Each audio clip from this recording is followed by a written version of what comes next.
Hi, everyone. Welcome to We Didn't Turn Out Okay. I'm here with Melissa Lavasani, the founder and CEO of the Psychedelic Medicine Coalition.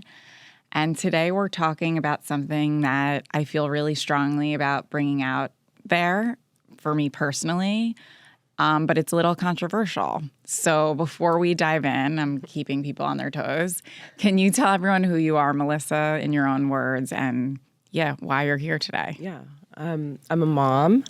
I'm a wife. I'm CEO of Psychedelic Medicine Coalition. It's a career path that I didn't really expect for myself. I have a background in public policy. I've been working in Washington, D.C. for 20 years in various roles in and around government. And a personal experience with my own mental health really brought me to this issue. And now I advocate for psychedelic medicines to become healthcare with Congress and other government officials. All we do, we've been doing so much education in the last few years. We bring stakeholders together.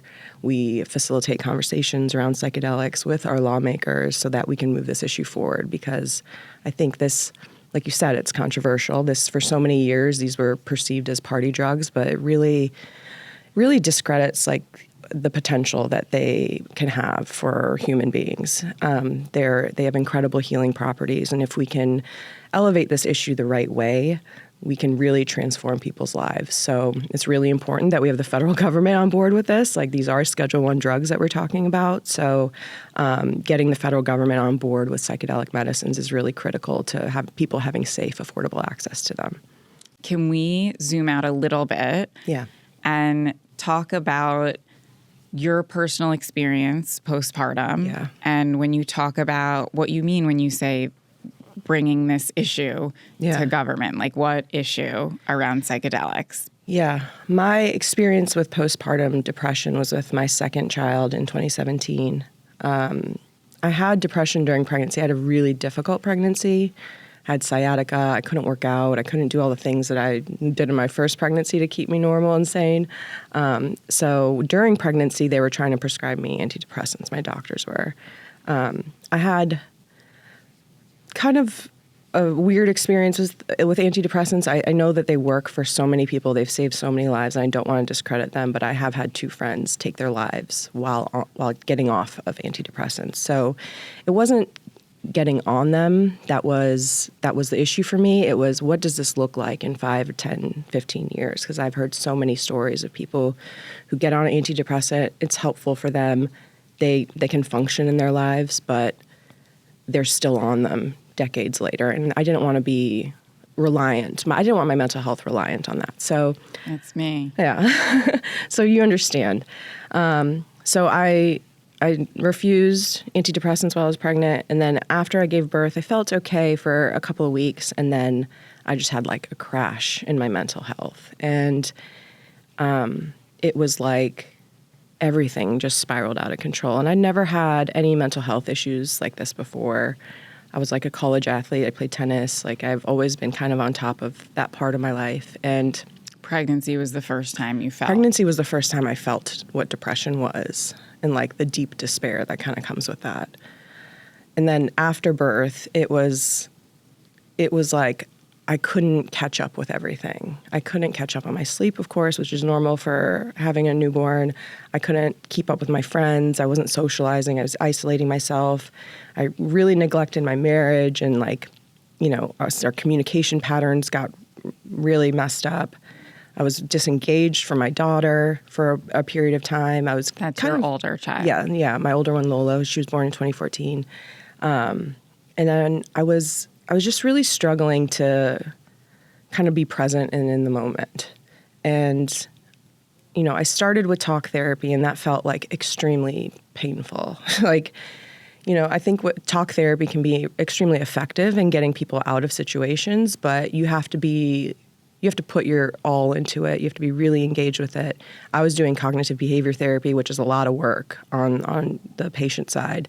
And it got to the point where I just completely stopped going. So I wasn't talking to anyone about it. I was barely talking to my husband about anything. And it got so bad to a point that I was experiencing suicidal ideation.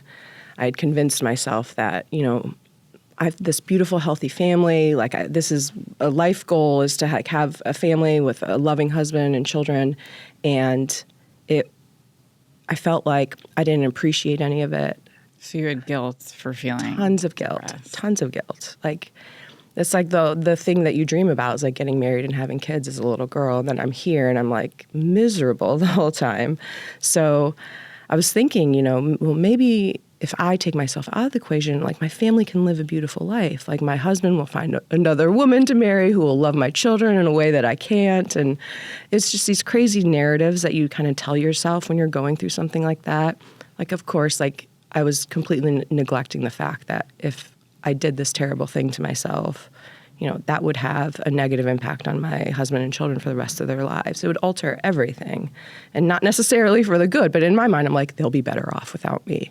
And also, like, not even considering, like, what you would be doing to yourself, like, also the motivation to be there for you. Absolutely.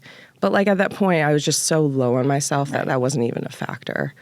So we didn't really talk about it with a lot of our friends because I did feel that shame and guilt. And, in a strange way, all of our friends were having children at the same time.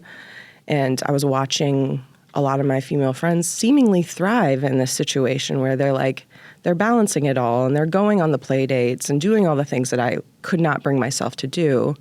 So that isolated me even more. But we did have a couple of friends that kind of knew that the struggle that we were going through. And one of them texted me one day and sent me a link to this podcast about psilocybin mushrooms. And he's like, you have to listen to this. He's like, I don't know if you'd be willing to try this, but just listen to what they're talking about. There's all this research going on with all kinds of psychedelics around the country.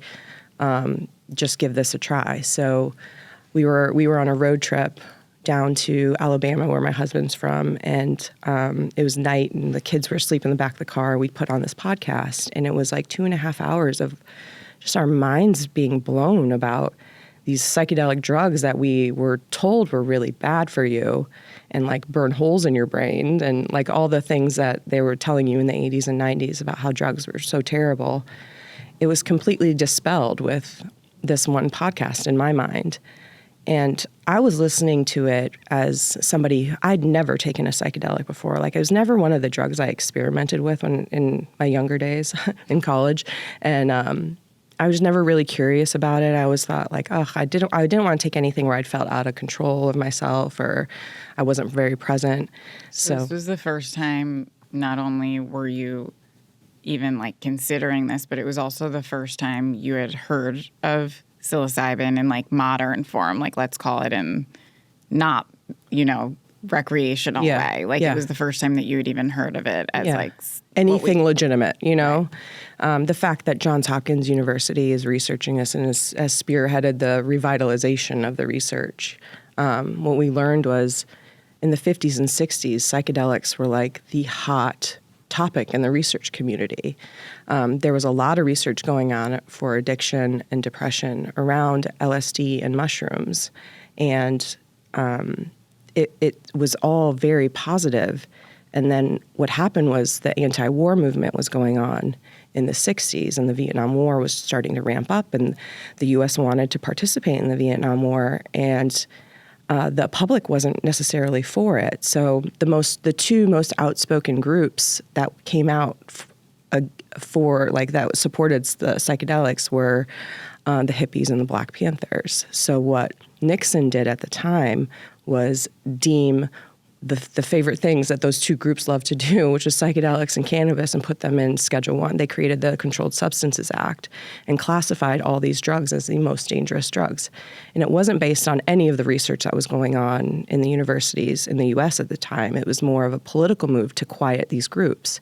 If you make the thing that they do illegal, you can arrest them, and they can't demonstrate, they can't organize, and they cannot perpetuate this anti-war movement. So it was a very critical political move for us to engage in that war, but it wasn't based in fact. It wasn't based in science. The data was proving that these are really effective methods in treating mental health and addiction, and it was just completely wiped away. So for 50, 60 years, the U.S. didn't do any research on psychedelics. And thanks to Johns Hopkins University, about 15 years ago, a man named Roland Griffiths there kind of led the way with bringing this research back up to light. And now this research is happening in universities all over the country. UCSF,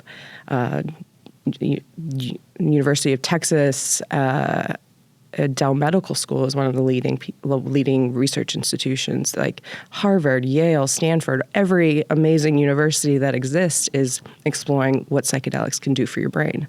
Do you think that's contributed to this like sort of new form of psychedelics? Like, let's call it microdosing, even though I know we're not necessarily focusing on that. But, that to me has come about more recently. Yeah. Do you think that it's contributed to that because there's been Absolutely. more research and like reputable people pro use of this? Yeah. What they are finding is that these drugs are the only drugs that can regenerate neurons in your brain. So when you have depression and you have these negative loops of thought, those are pathways that your thoughts kind of get ingrained in your brain. And a lot of it can be spearheaded by just trauma that you go through, and that causes a break in what you would call like a regular pathway. But when you take psychedelics, it can actually grow neurons, which there's no other compounds, natural or synthetic, that have the ability to do that. Even antidepressants don't do that. They kind of just dull your reactions to things. But psychedelics actually regrow neurons where there were neurons before that were potentially broken. So it's, I think it's coming up, and a lot of people, I hear a lot of people microdosing. We go to parties now in Capitol Hill, and like people are eating the mushrooms like instead of drinking. So I think it's definitely been spearheaded by the fact that these are technically the safe drugs. They're not super toxic. Alcohol is way more toxic for you than mushrooms would be. And even LSD, which is a synthetic compound. Right. And maybe also the research contributed to like using it in a more controlled way, yes, right? Yes. Yeah. Yeah. So what we're seeing now is psychedelics going through the FDA clinical trial process, where you're going to have, and a lot, there's no clinical trials on microdosing currently, but I know that there's going to be some coming up. I think the FDA is kind of grappling with an at-home version of psychedelics, which is they're not quite comfortable with yet, but they are evaluating a whole lot of different psychedelics for various indications: PTSD, mental, like depression, anxiety, the list goes on and on. Even like eating disorders is being looked at right now, and psychedelics potentially being a cure for that. So I think the research on this is really going to expand this issue more and more, because it's been incredibly positive. And, there are patient groups out there, like veteran groups, that are very outspoken for psychedelics. And I think groups like that can really break through barriers that could exist in society. It's so interesting to hear the history and path that psychedelics have taken in, public opinion and what people think of them, myself included, from, back when my parents were growing up and seeing all of that, like Woodstock, just all that whole era. Yeah. But so when you first heard about psychedelics again on this podcast, it wasn't in a microdose version. Can you just circle back to like your experience there? You were on this road trip and heard about it. Yeah. So without knowing this history, right? Yeah, I had no experience, no history with psychedelics. I actually assumed that people that took these drugs were like burnouts and just like didn't want to be adults. So I had my own preconceived notions about this. But my husband, who God bless him, he has a lot of experience with psychedelics from his youth. So like he grew up in a very small town in northeastern Alabama, and at 14 years old, he was taught by one of his older friends what farm to go to that had the cows that ate the grain where the psilocybin mushrooms would grow in the manure. So he was taught this at a very young age. There's not a lot to do at their town, so they would take these drugs, go see music, like go hang out on the river. So he had a lot of experience with it. So he was listening to this podcast through a very different lens than I was, but we kind of came to the same conclusion, and he was like, I grew these in college once. Like, I feel like I can figure this out again. Would you be willing to try this? And I was like, I don't know. This is a little out there for me. but like at this point in time, I wasn't going to talk therapy. I was still refusing to get on antidepressants. It did feel like there was a clock on my life and that was winding down. And I was at the point where I was like, I either try this, and if it doesn't work, I end up in the same position that I am in now, or don't try it and never know if it'll work. So when we got back home from our road trip, a week or so later, he got on the internet, went on Reddit forums, and like retaught himself what he needed to get and how to grow them again. And we created a little lab in our closet, and we got lucky. Our first flush of mushrooms was very productive. How long did it take? I mean, I'm blown away. I thought you were going to say that you found out where you can order them or something. We didn't want to talk to people. Right. I didn't want to ask around. So he still works for government. I was working for government at the time. And, we've been in DC for 20 years. We know a lot of people in the city. And I didn't want to be asking around who has mushrooms. None of our friends were really talking about mushrooms or really took them. What year was this? This is between 2017 and 2019. So, and also we have little kids at home, and, it's a different element when you add children into the mix, and you can talk about what's the worst case scenario is your kids getting taken away from you, and that was horrifying. Yeah. So it was very much this quiet thing that we did, that we literally told one of our friends that we were growing mushrooms, and I felt very uncomfortable. A lot of the conversation with the podcast, they did touch on microdosing, but a lot of what's being studied right now are these big macro doses. You have a session that lasts X amount of hours, depending on what psychedelic you're taking. But right, it's a controlled session. Yes, and there's a very vibrant underground that actual therapists and people who are qualified to do this kind of therapy are doing this illegally because they are frustrated with the options that they have above ground. They've seen their patients get on all kinds of drugs that haven't worked for them, but they find that the patients that do engage with the psychedelics have so much more progress afterwards in their mental health. So there is an underground that I didn't really know about before because I really wasn't exploring. The psychedelic societies that were existing in DC weren't really it wasn't really my people. I didn't feel comfortable walking into those kind of groups of people as a working mom. So we just did it on our own. And when we got our mushrooms, we dried them out. Yeah, I'm going to fixate. How long did it? Sorry, I'm the worst with my question. So no.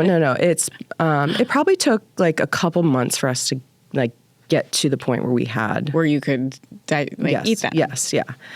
Once they actually getting them to grow is the hard part. And once they start growing, I would leave for work in the morning and then come back, and our little tub of them would look completely different. So they grow quickly. But even before eating them, it sort of gave you this hope, in those few months. Oh, yeah. Yeah, you just this kept could putting work. one step in front of another. Yes. So I had no idea this would actually lead to a complete career change and an overhaul of my life. But all I wanted to do was to see if this would work and get me better.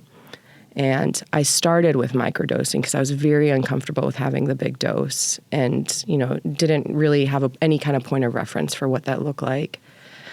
So I would weigh out the mushrooms, and I started them in it was on day 3 of microdosing.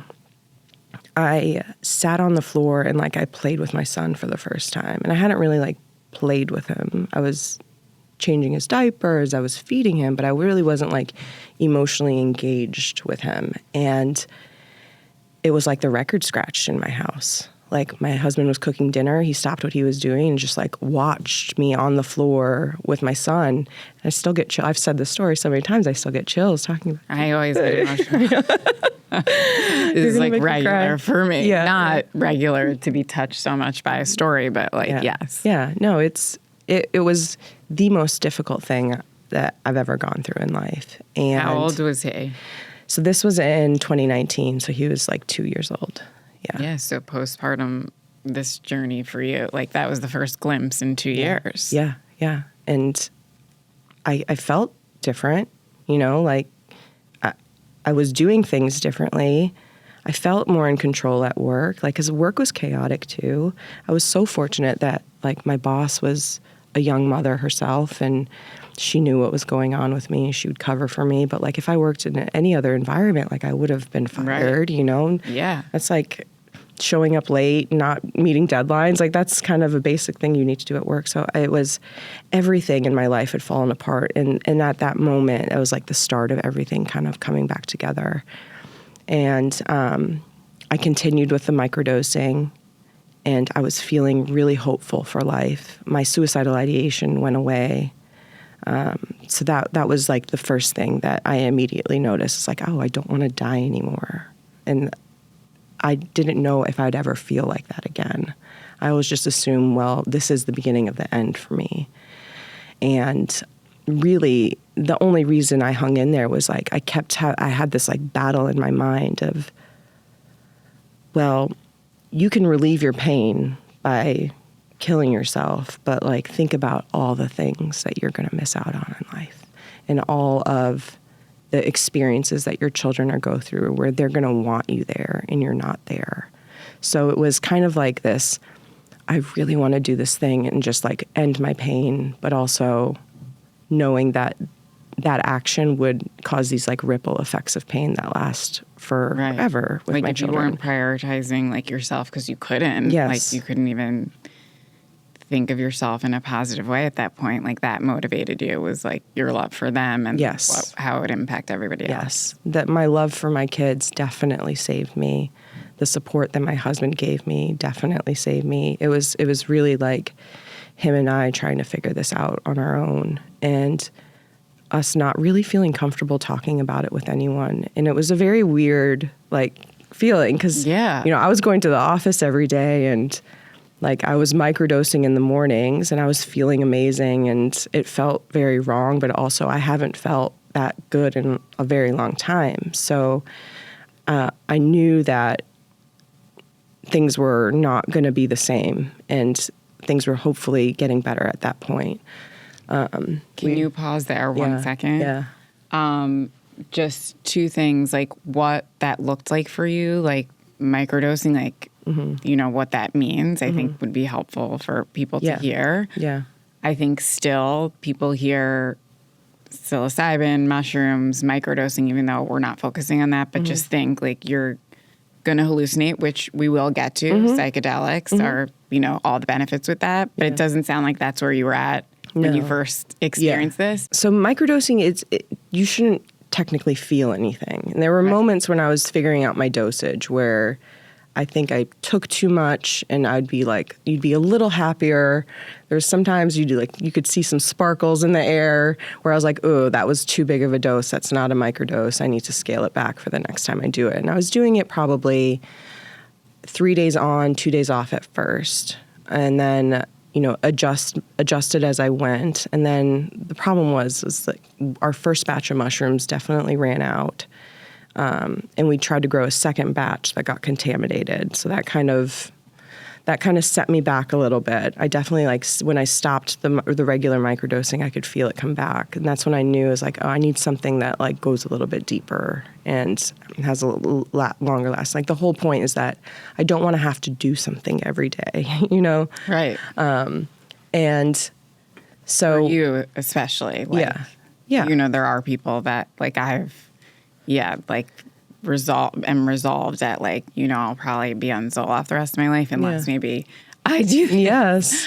But like for you, that was like a non-negotiable. You wanted to find like your way through the tunnel, not keep you. Yeah. I wanted like couple treatments and like not be reliant on something. Yeah. And I didn't mind if I had to like do like a re-up like once a year, like a maintenance session is fine. But it was something that I didn't want this to become my whole life. And I did have some experiences with ayahuasca ceremonies when I was out of mushrooms because I was like, okay, well, this is not necessarily the same drug, but it's similar, same class. It's a natural DMT. It's been used ceremoniously, which also mushrooms have been used in ceremony with indigenous people in Mexico as well. Like that's how they first discovered that mushrooms had healing properties. Was the scientists went down to Mexico and discovered this woman named Maria Sabina who was conducting ceremonies with mushrooms. And this has been a history that's been going on for thousands of years. So like almost every major civilization that's ever existed has used a form of psychedelic in kind of ceremonious healthcare kind of way.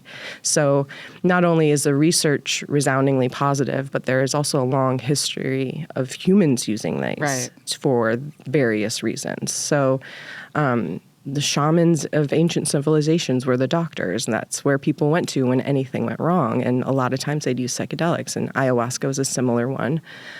So I actually came up to New York and did a couple ceremonies, and that's when I realized, I was like, oh, I needed the big dose. And that you heard a little bit on the podcast with, but that you weren't like... Yeah. I knew that it was kind of in the same family, but I wanted it to be... I didn't want to do it solo. I wanted to be facilitated by somebody. And that's when I realized that, okay, I'm on the pathway to get better. Like I now have a tool that I can use. If I ever fall into the hole again, like this can help me get out. So what made you feel like, oh, I need the big dose after the ayahuasca ceremony? Like just you came out feeling like something healed longer term?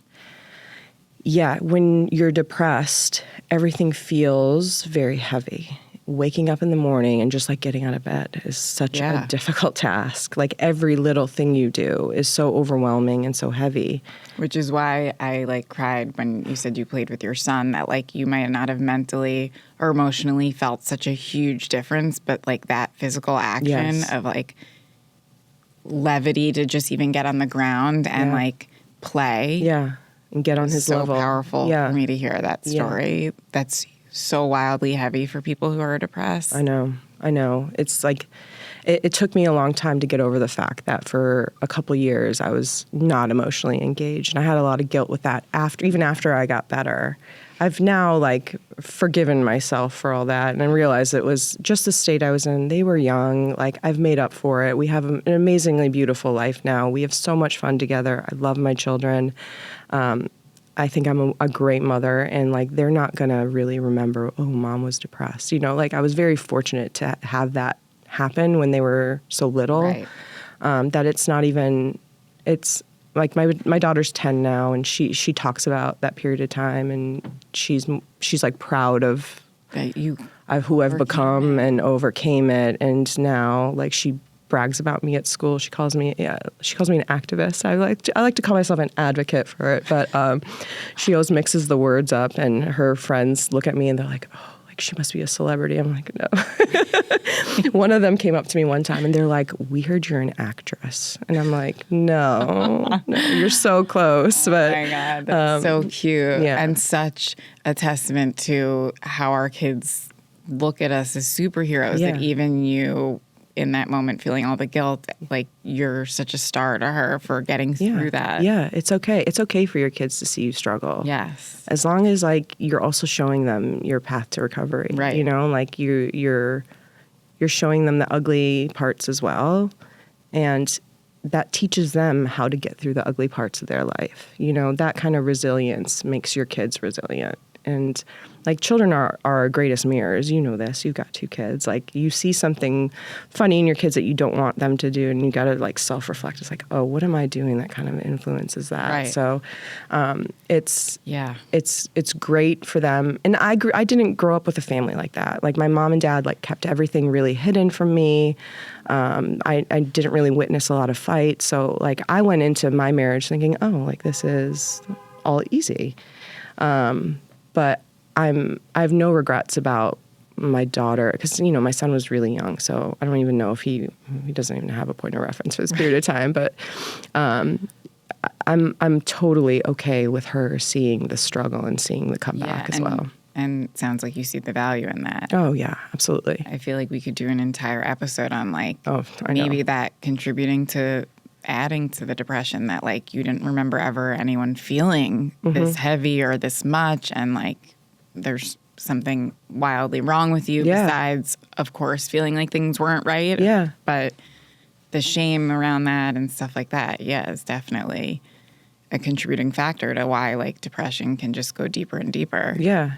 We don't have discussions about it. Like, I certainly wasn't talking about it with my friends. And the funny thing is that when I got through it and I started to come out a little bit more publicly with my story, a couple of friends were like, "Oh my God, I was struggling at the same time as you," but we were all hiding it from each other because we all felt that shame and guilt. We all felt the pressure to be like that mom that's creating all these Instagram moments that like look magical and amazing without really showing kind of the ugly side of becoming a mother and how incredibly difficult it is and how you go through an identity crisis, and you become another person, but you're also not totally different. You're still that same person, and it's just trying to find your place in this world as you have this new role, and and just taking all of those thoughts, like picture feeling all those thoughts going through your head. Those are such like pivotal thoughts of like who I am, all of that while taking care of other humans, maintaining your marriage, your job. Yeah. Seeing what stood out to me that you said was when you would see other moms and friends of yours who gave birth around the same time doing all the things, like, the play dates, things like that, and how that comparison game is just so toxic, but such a natural part of being a human. Yeah. I relate so much to that, and how that's when you really can see how dark it is for yourself. Like, I remember being in stages of my life pre-motherhood and then after motherhood and seeing other people and just with such, like, I feel so, I'll get emotional, like not even close to being able to put one foot in front of the other like those people. Like, or how are these moms, like, not paralyzed by anxiety going to a music class? And, like, I'm supposed to know all these things. Anyway, I'm bringing this up because I feel, like you said, the whole, like, social media aspect of it, too, and how, everyone seems to be okay. Yeah.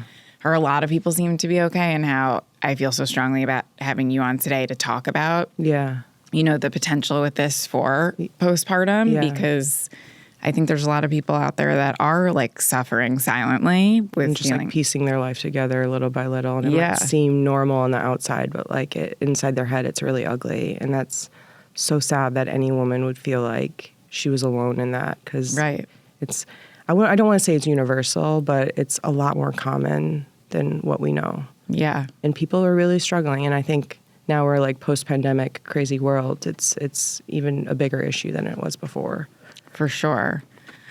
I want to get into, a little bit about how we want to bring this out for people and the potential of it for postpartum and the value there, and just share quickly about my experience with psilocybin, more in a microdosing capacity during the pandemic. A friend who was like, I have this chocolate, it's a natural mushroom. And, I've always been scared of like more synthetics, but natural things I, feel more comfortable trying. And I trusted this person. And the first thing I thought when I had a little bit of the chocolate, a little bit later, I went up to him. I was leading like 6 moms groups a week, like speaking to like nearly 100 moms per week on Zoom. Was, I wish I could give this to all of us, all of the moms. Like, something made me say that. And I think it was just that it added this levity of things aren't so like permanent and heavy. Like it just, like you said, you were able to play on the ground. I felt like it would give to moms, and at that point I was functioning and okay. I've never been, so deep into depression. Mine's more anxiety, but at that point it was more just like, we're all just so anxious and emotional and just, feeling insane, and that this would be such an eye-opener for so many of us, especially during the pandemic. But then since 2020, I've continued to use it, and it's helped me a lot. And I just, want us to get into like how we want this to help more people. Yeah. And I think that it's not like any other drug that a doctor could prescribe you. It's right. It hits you genuinely at where you are really suffering. And we live in a different world than the world that our parents brought us up in. And no one can really, unless you're in it right now, it's very hard for like the older generations to really understand what it's like to raise a family in our crazy society right now. So as women, we're told like we've made so much progress the last 50 years with like the opportunities that we can generate, and like the fact that we can have our own credit cards right now, like that's major, you know, like that wasn't a thing that was allowed. So women have made so much progress, but like the workload at home, I think, and we found this in our marriage too. It's like I have an amazing supportive husband who's like a modern guy. We really have like a 50-50 partnership now, but it didn't start out that way because we fell into like the gender roles that we saw our parents have. So I think people get into marriages and have families, and the women are like, well, I have a job now, or like I have all these other responsibilities, and you know, you should be picking up the load. And that's not it's not necessarily natural for men sometimes. So I think that for women especially now, it's just really tough to have a family because of all these outside pressures, like the pressure to like recover from your pregnancy really quickly and bounce back. You know, like that was a thing that I really struggled with and added to my depression. The household thing, you know, like and you don't saw your friends like seemingly doing it. Yes, and so easily. Yes, and like going to their houses and being like, God, their house is so clean. Our house is so dirty right now, and like that's really like why? And it's like all about me, and like what I'm doing wrong, and it's like now I think couples are finding that they have to adapt to like a shared household. Yes, but it takes time. It takes time. And you don't necessarily know that before you.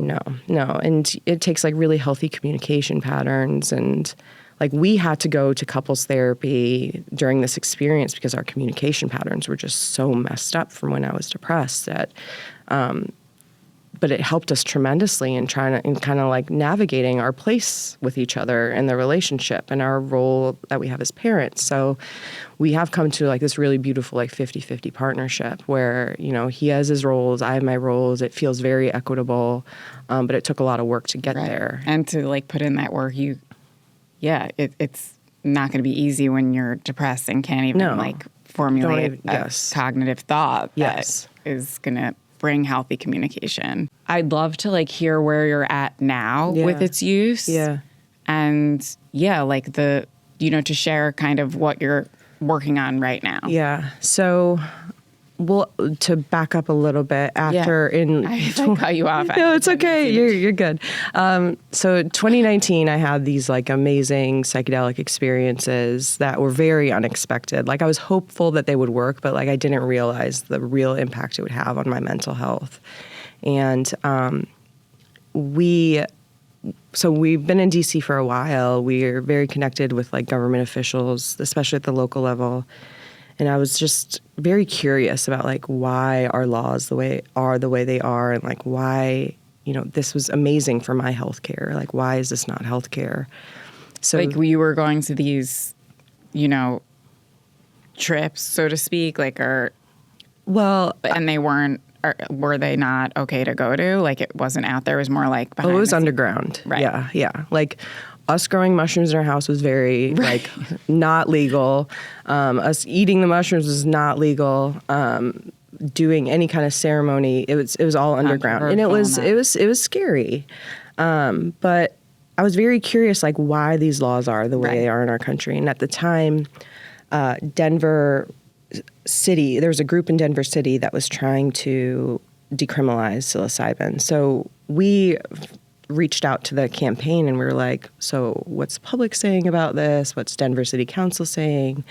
And they kind of, the campaign staff for that campaign connected us to various people in the drug reform world. And we would just have informational meetings with people because my husband works in policy and politics as well.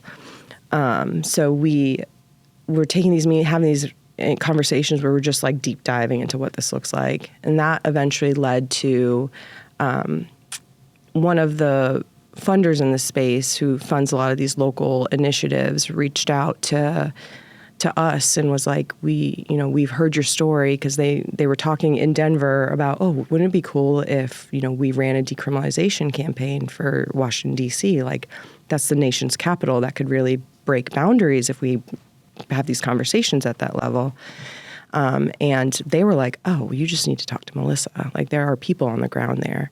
So they reached out to us, and, we went out to dinner with them, and they were like, I shared my story with them. That was probably the first time I shared my story intimately with anybody outside of our friend group. And they were like, you have to run a campaign to decriminalize psychedelics in DC. And I was like, hell no. Like, I just got my life back. My kids just got their mom back. Like, I'm trying to piece my life back together. And now you want me to run a campaign where I'm publicly admitting to taking these drugs. Like, I don't want to be that one mom that's like, their kids are not invited to the birthday parties because like they think that we are like a danger to society. Right. My mind went in all kinds of places because nobody was talking about psychedelics then. So this was like 2019. It was very much like pre-COVID, like this is, Instagram life, and everyone's kind of like putting their face on.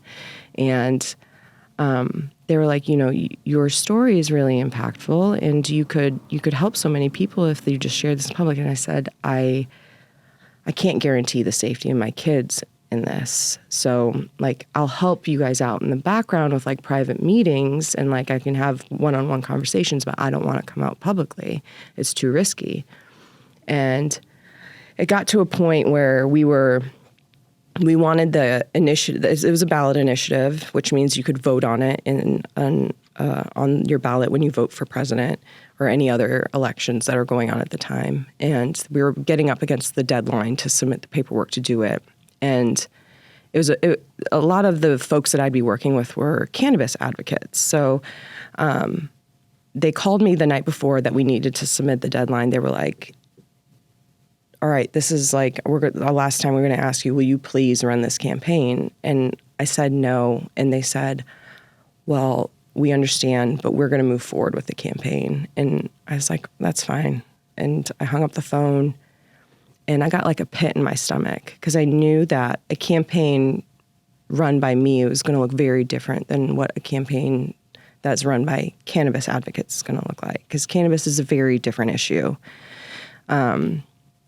And me and my husband sat and we talked about this. We stayed up for like 2 hours talking about like the pros and cons. And I was like, listen, I feel very compelled to do this. I feel like people need to hear what I went through, because like I had every resource in the world. I had a supportive partner. My parents were coming in and out of town helping us with the kids. I had this boss that was helping me out. Like I had everything, and I still almost lost my life.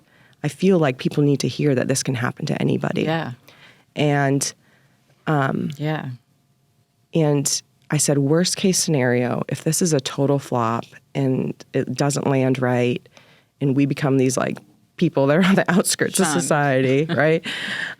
We can just like pack our stuff and go to another city. Like we've done our time in DC. It's not an easy place to live. It's like it's a crazy place to live. Like we've had really good careers here. Like we can figure this out.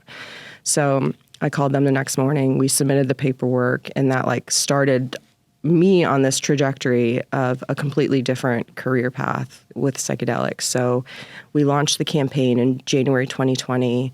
It was to just decriminalize. It was just to actually change the regulations for the police department so that they wouldn't enforce when they caught somebody with natural psychedelics. So this didn't include LSD or MDMA. It was just the natural forms of DMT, psilocybin mushrooms, and any other like just that psychedelic cacti that you can have, like mescaline. A lot of people might know peyote is like the most common cactus that indigenous people use. But it was like a very small change in the regulation, and it was really just to educate the public about psychedelics and what the research was saying, and inform people that like, hey, this should be an option. You should be, kind of exploring this on your own. The campaign launched in 2020. COVID hit, which added an extra layer of challenges to a ballot initiative campaign where you're going out and getting signatures from people.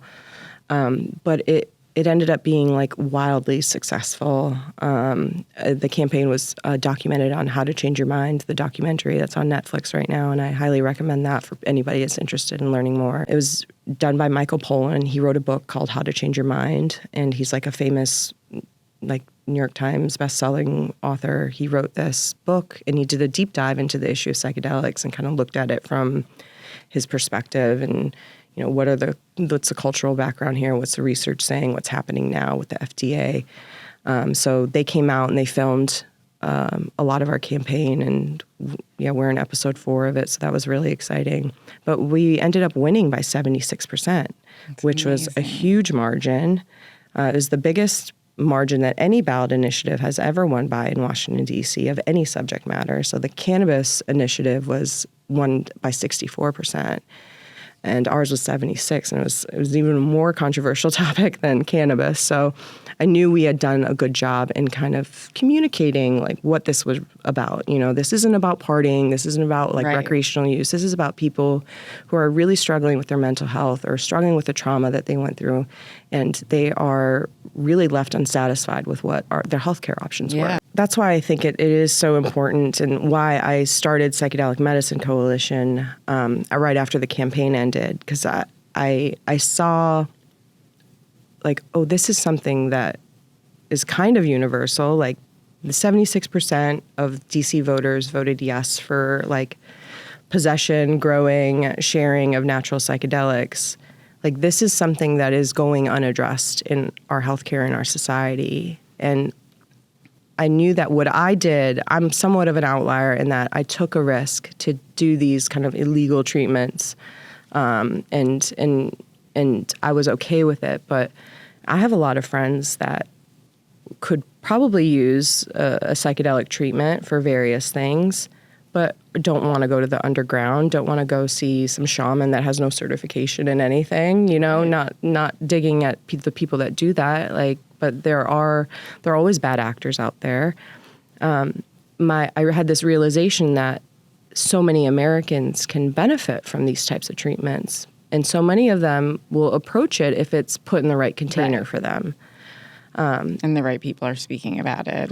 Right. So what my organization does is try to legitimize this field in a way that psychedelic treatments become healthcare, and they are covered by insurance, and you are getting this recommendation from a doctor, and you have a team of therapists that are certified in psychedelic-assisted treatments and various therapies, and can create protocols and really legitimize what this treatment is above board.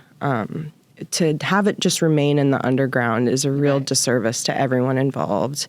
You know, none of these substances are tested by anybody, so you can go to somebody who's doing MDMA-assisted therapy, but you don't actually know if it is MDMA, and that's a scary thought.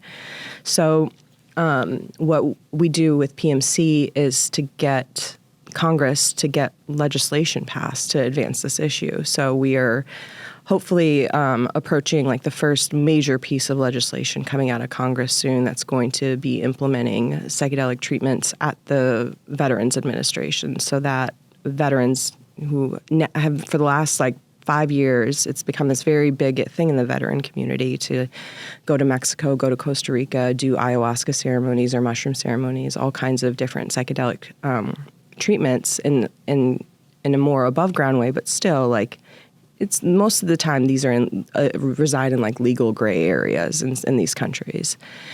And then they go through these experiences, they have breakthroughs, they come home and they're plugged back into their day-to-day life, and the VA doesn't really know how to handle it. So, you know, this is the starting point for the legitimization process of psychedelics and creating this as healthcare. Like I said, there's so many various psychedelics for various indications, including anxiety, at the FDA right now that are in various phases. They're like finally ready to start churning out legislation. And now we have this new administration in office that's really into big ideas and, you know, doesn't really care about political repercussions, you know. We have a Secretary of Health, RFK Jr., who's very into psychedelics. So it seems now that all this groundwork has been laid the last 4 years, and now we're hopefully in an environment where we, one good thing that could come out of this administration is progress with psychedelic medicine. So it's a very exciting time. So you mentioned what's going on at the FDA. Mm-hmm. Can you get into a little bit more about where that stands now and anything that's upcoming or happening now? Yeah. Well, there's a lot of different trials going on at the FDA for various indications: PTSD, depression, general anxiety disorder. One that I'm very happy is happening is one that's being hosted by Reunion Neuroscience. They have a compound called RE104, and it's specifically formulated for postpartum depression, which is so incredibly exciting for me because, quite honestly, when I started in my process of even thinking about psychedelics as an option for me, the first place I went was to clinicaltrials.gov to see what clinical trials were going on for psychedelics and what I could potentially qualify for. And I tried to get into a couple. I didn't qualify for any of them. This postpartum trial was not happening at the time. So I'm so excited that this is now in phase 2, so it's getting closer. I mean, approval usually comes after phase 3. So we're in phase 2 of RE104 and what this could potentially do for women that are going through postpartum depression. It is a one-shot treatment, so it's not like multiple treatments that you have to come in, but it's therapy sessions beforehand. You have your one dose of their formulation, which is very similar to psilocybin mushrooms. It's just a much shorter experience. It takes that experience of psilocybin, which is 6 to 8 hours normally, down to 3 to 4 hours. So it's really groundbreaking in that this is specifically designed for women who are going through this in their life. And, they really take into consideration the kind of very sensitive place that women are and how time is super precious. And, they're really, really hopeful that this can be a groundbreaking treatment for postpartum because there's not too many. I think there's a one-dose treatment that's a 10-hour experience. You have to go sit, and that's a really difficult thing to ask a woman to do when she's got a newborn or a toddler or any other children in the household. So it's really exciting that this is happening, and I've been helping them out and trying to get patients over to the trials and talking to doctors and other healthcare professionals about this and just doing some education on psychedelics because I think that there's not been a lot of public education formally, and not at all. Our Health and Human Services Administration's really interested in doing some public education on this because they know that people are going to the underground now, and and Congress is very painfully aware. They know that states are passing their own access laws, and people are going to the underground, and they know that their priority is to keep Americans safe, and the safest way to do this is above board. And keeping it underground is also creating sort of a stigma around it or just a discomfort that you felt, that I felt, mm-hmm. in different forms. Yeah. And doesn't let people know that there's potential to maybe have another option than SSRIs or mm-hmm. just sinking deeper into depression. Yeah. It's not going to be for everyone. Right. But totally. Kind of how SSRIs are not for everyone, but let's get as many treatments as we and can. Options. Let people have options for this. If get on an SSRI, if that doesn't work for you, just know that down the road, there's hopefully going to be a one-dose treatment. How amazing would that be to go, you get a shot in your arm, you sit there for 3 to 4 hours with your therapist, and you're better. And you have your therapy sessions afterwards to help you kind of integrate what you experience. So it's really not this out there hippie treatment that I probably would have had in my head if I hadn't gone through all this. This is going to be a real medical treatment. You're going to go into a clinic and you're going to feel supported the entire way. And this is really groundbreaking because I feel like a lot of the dialogue around psychedelics has not been around women and mothers. No, and now it's been totally different. Yeah, it's totally different. It's very much like branded as like Burning Man, Silicon Valley tech bros. Absolutely. And like that is not my demographic, obviously. But that doesn't mean that these drugs can't work for people like us. So Totally. It's really exciting to know that there are companies that are thinking about women and all the issues that we go through and kind of the struggles that we face in our day-to-day life and really coming up with solutions for it. So I'm really excited for the Reconnect trial. I'm so excited to share it for people like who might be listening who feel like the way you felt postpartum and are looking and trying to research for potentially an option or a hope or something. Do you mind if I share where people can find more information about it? So I'm reading the website now, https://ppdstudy.com/Jenny. If you're hearing it through this, you'll learn more about the study there. But really what it stands for to myself is just a real movement in a direction of more options. So much of feeling less than happy and perfect in motherhood goes judged, or the feeling that you're being judged. And so I just am hopeful that people who are hearing this and might be going on the study or just following along might have, a better chance at, coming out the other side like you did. Yeah. Yeah. And I think when you're in postpartum, you feel like, oh, this is how life is going to be now. And this is the new normal. Yeah. And I'm just going to be this person that's just chronically like miserable with everything. Right.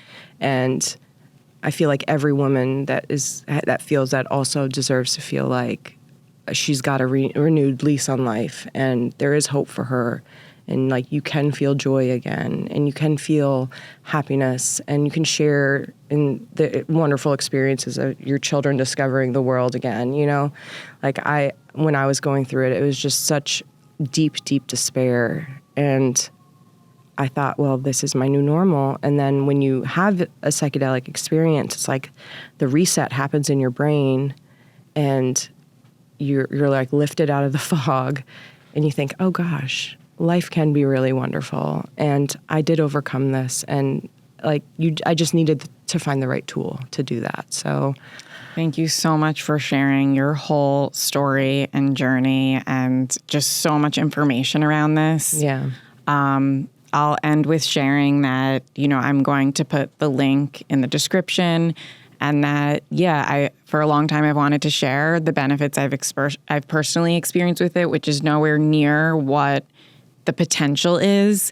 And this felt really like the best way with someone who's really educated, personally experienced with it to a different extent than I am. I'm just so interested and intrigued by how you found that path on your own with your husband, and so grateful that we got to share this with everybody today. Yeah. How can people find you before we sign off? Yeah, I'm Psychedelic Medicine Coalition on Instagram. I'm on LinkedIn, all the social media platforms. And honestly, if any of your listeners just want somebody to talk to about this, I'm Melissa Lava on Instagram. It's probably my most used platform.